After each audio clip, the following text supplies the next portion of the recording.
the first thing I have here is that 87% of the alphabet community have considered deleting themselves. 40% have attempted it.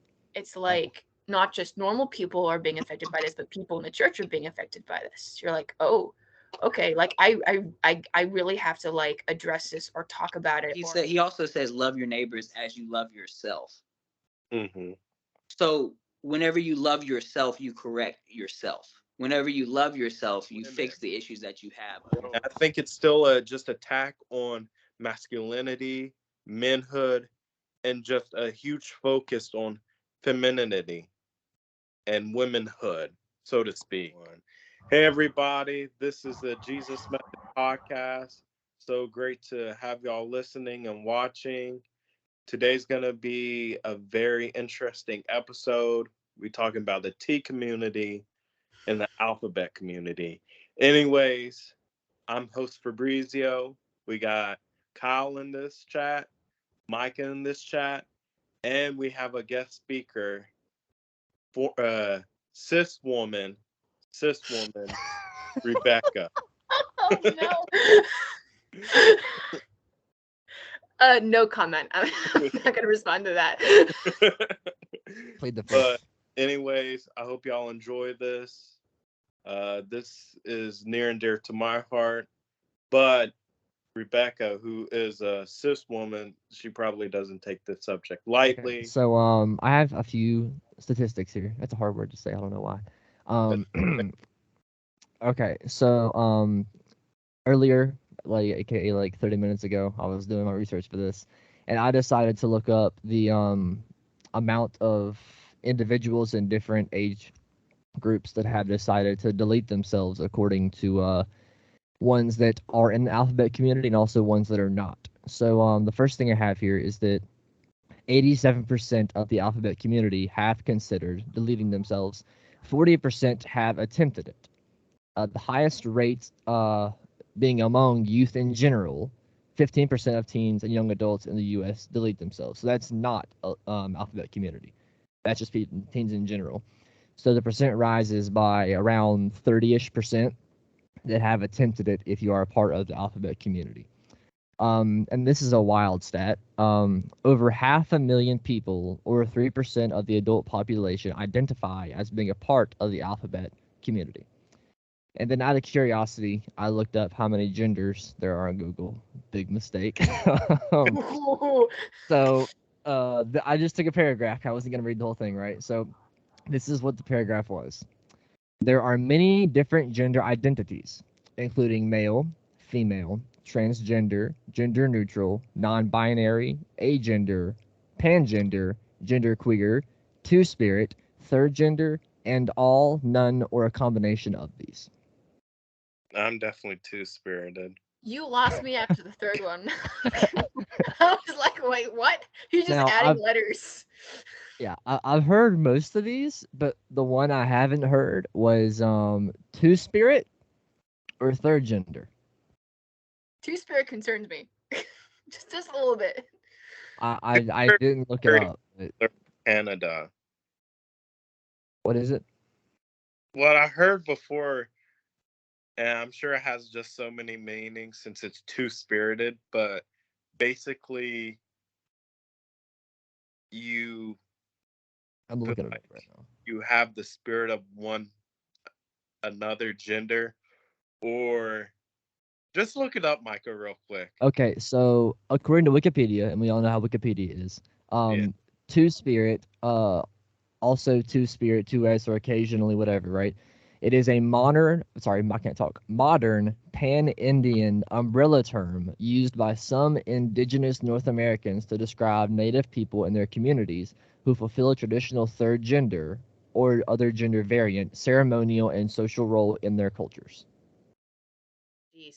Growing up, I had like a lot of experience with this, or I was just kind of like, I could talk about maybe everything else but this, because it's just like, oh, I knew how to like address abortion or different forms of other things that the Christians were trying to kind of like controversial topics and stuff like that. But for some reason, when it came to like the like the alphabet community or anybody who kind of identifies as like gay, trans, bi, I was like very touchy because I'm like, I don't really know what to say here, because those are the kind of groups of people that were very I don't know, they're not sensitive, but they were very like, you attack them, they come back at you like full-handedly.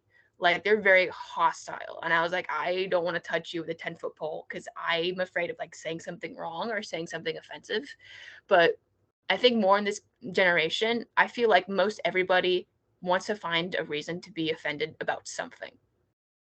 Whether it's just like in their church or in their school or in their workplace, like they cannot be satisfied with living their life and other people's living their life, that they have to find something that they don't like or something that they want to fix that doesn't fit their form of what they believe or what they think is right or their term of social justice. So kind of like growing up in that area, it didn't become a problem, or I wasn't fully aware of how bad of a problem it was until like 2020, when like the powder keg exploded with like COVID and everything. So, and that's, I feel like, when really Christians had to get on their A game when it came to talking about this, because they're just like, okay, now this is becoming more of a common conversation where it's like not just normal people are being affected by this, but people in the church are being affected by this. You're like, oh, okay, like I really have to like address this or talk about it or have an idea of what to talk about, because if not, it's just like everything's gonna implode on itself with all the communities and everything. I think the So line gets drawn like where you said there's a difference in respecting someone and celebrating it, because like there's a whole Pride Month, like you said. So like, why are we celebrating something? Like, why can't we celebrate being straight? Mhm. Like, if we made a decision to be straight, so why not celebrate that? Like, there's a difference in respecting someone's decision of how they want to live and actually celebrating and rejoicing over someone's decision that's not even quote unquote immoral, I guess is the way to Yeah. put it. Yeah, but I guess the difference is, though, like you said, we made the choice to be straight. According to them, they had no other choice. Yeah. That's true. Like, that's how they kind of try to separate it from us. Is like they're like, well, you all can choose to be straight, but I was just born this way, and this is just how I'm expected to be, and this is how I'm going to be. Yeah. And so then that's the portion of it that doesn't really make sense to me, is that it's like you all are expected to understand how I'm feeling and how I see the world and how I see things. But then whenever we say how we see things and how we feel a certain way, that it's automatically that we're homophobic, or we don't care about people in that community, that we aren't spreading the love of Jesus, because that's their favorite Bible to go to, like their favorite Bible verse to go to in the Bible. It's like the only one that they really know, is that Jesus said, "Love your neighbors," and that's literally the only part that they can quote. But Yeah. he also says, "Love your neighbors as you love yourself." Hmm. So whenever you love yourself, you correct yourself. Whenever you love yourself, you fix the issues that you have of Yo, yourself. if we had a soundboard, I'd be like, woo, woo, woo, woo, woo, woo, woo, woo. Like, but and that's the thing, Like, keep- is like people just like use that verse to justify whatever they're doing, and how that Christians have became hateful toward anybody in that community. So Mhm. They take it out of context just to influence or encourage their lifestyle just because they want to ensure themselves. Even if honestly, I'm gonna say a hot take here. I think most of the alphabet community, or some of them, don't even have confidence in what they're doing themselves. They just see what others are doing around them, and they want to have a community to be a part of. And so they're like, "Hey, that looks cool. Let's do that." But if like you go and ask them like, "Why are you doing this?" I'm willing to bet that like a decent portion of them will be like, "Because it's what everybody else is doing. It's the popular thing to do." Here's Mm. my hot take. They don't need the confidence because all major corporations, major media is spotlighting it and pushing it forward. Mhm. They can easily hide behind the defense of Disney, of Instagram, of Facebook, of YouTube, of TikTok, and everything. Budweiser. Budweiser. You know, I guess I'll go ahead and start because I got too much. All the He's like, glasses "I'm are coming black." off. Uh-oh. The glasses Uh-oh. are coming off. Uh-oh. Guys, his glasses are Uh-oh. coming off. It's getting It's about to serious get now. serious. Oh no! Look, why are women's situations that they have in this country and everything else being pushed to the side for men who are wanting to be women? I don't know about y'all, but there are times where I believe in white male privilege when it comes to the T community. I've never seen so many white men becoming women, being promoted so much on TV, used by being endorsed by not just Budweiser or anything, but like women's makeup, women's entertainment, women's clothing line, Nike. Who is it? Dylan Duvall. His whole thing. I remember watching his videos for the first time on TikTok. Me and my wife was watching it, and we looked at each other and like, I didn't think he was being serious.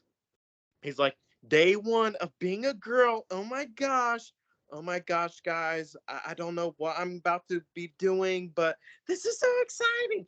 And people are like, oh my gosh, strong and brave. I'm like, the thing is, he is like a 30-year-old man. And he decided that he's not worthy enough to be a woman yet. So right now he's going through a little girl phase until he can reach womanhood. That's, if you watch his TikTok videos, he talks about that. I'm scared And too. like, I don't want to.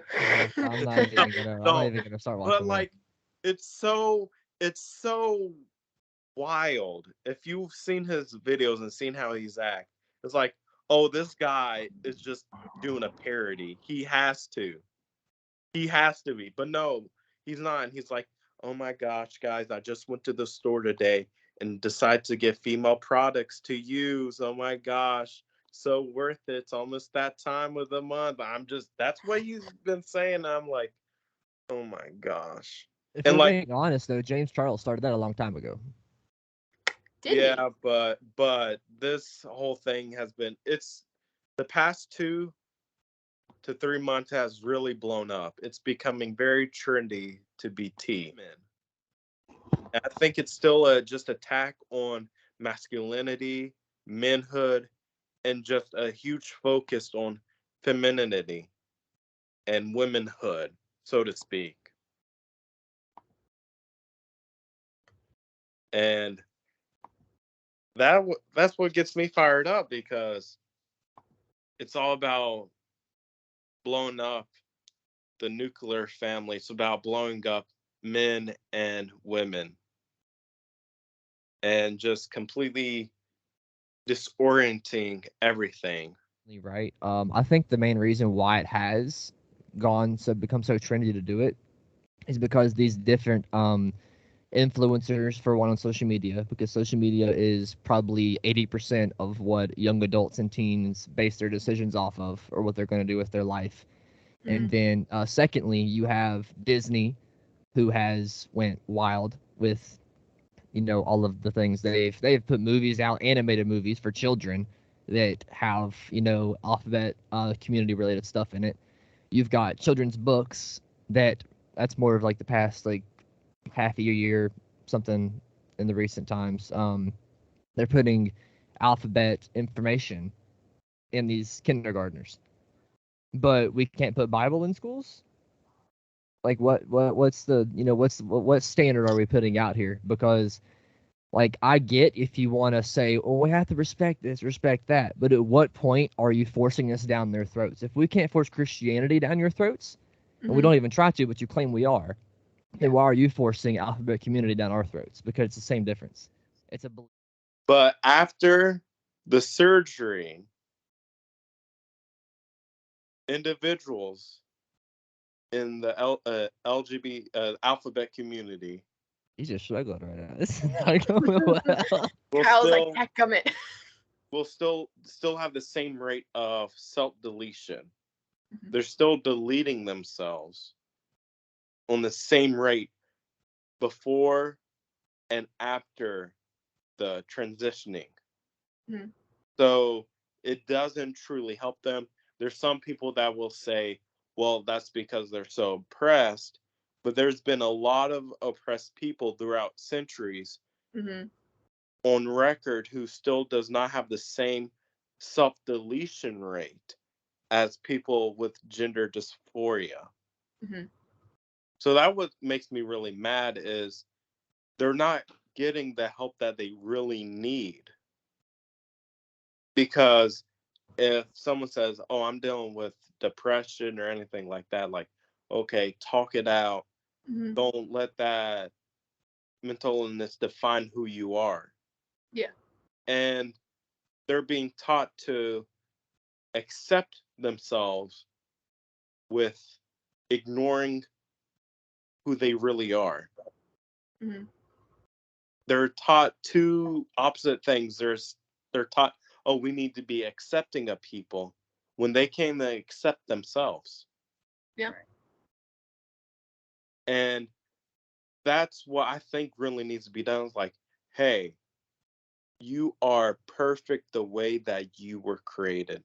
God did not make any mistakes when he made you.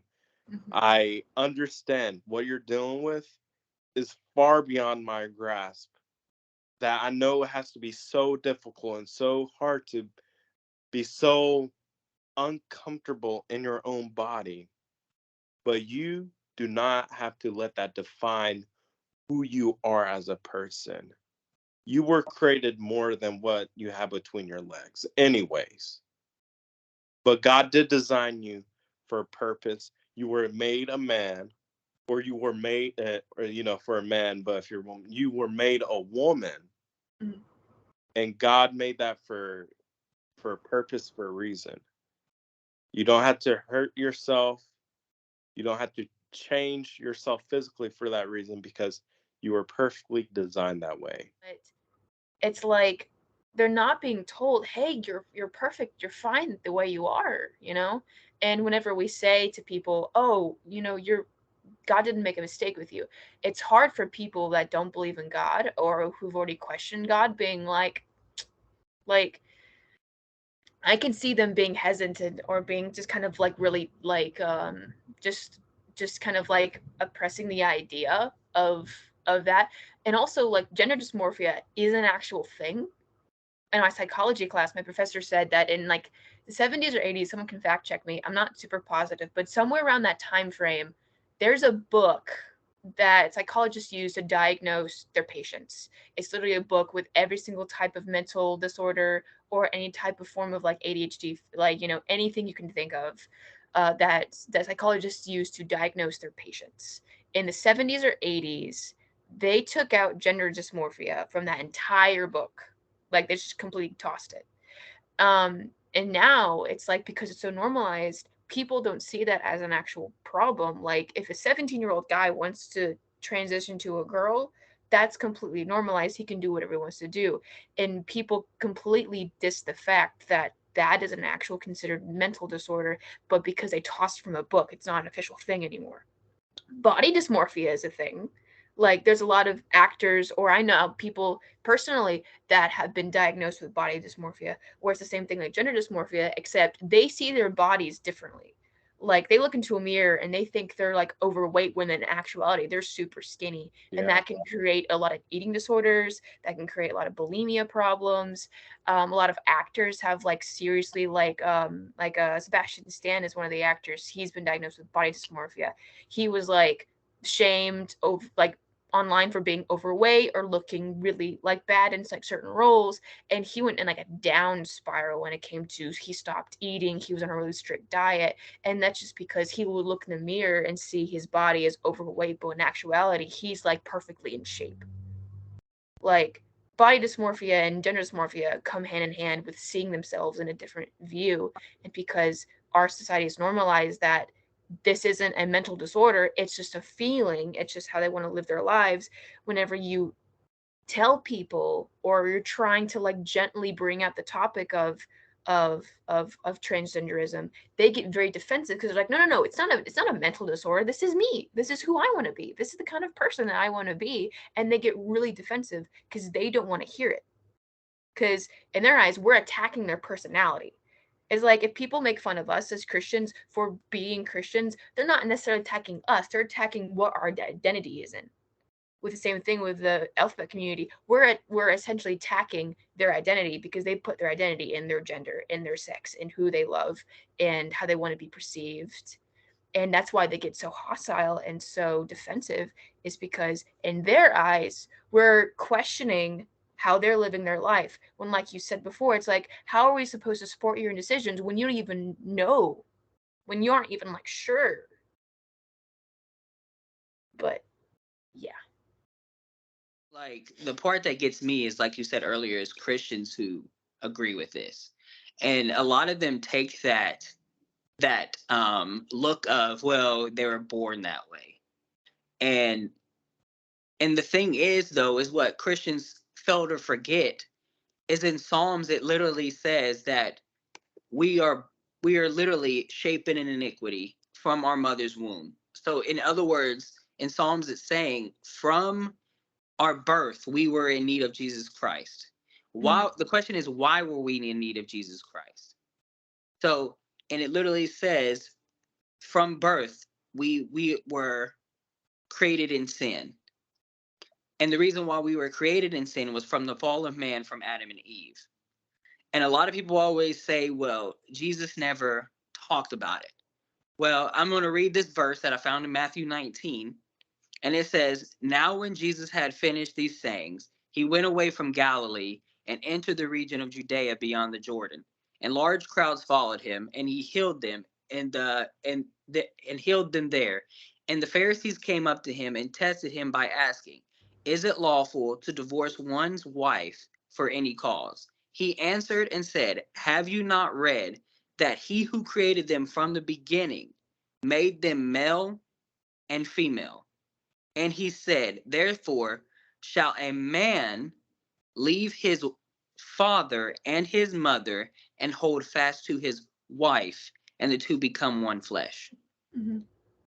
So Jesus literally says it right there, that it's literally you're either man or you're female. There's no in between. Mm-hmm. There's no changing or anything like that. Whatever God has ordained you from the beginning of time is what you are. And it literally says in, like, what, since we're talking about the T community, it says literally in Deuteronomy, a woman shall not wear a man's garment, nor shall a man put on a woman's cloak. For whoever does these things is an abomination to the Lord your God.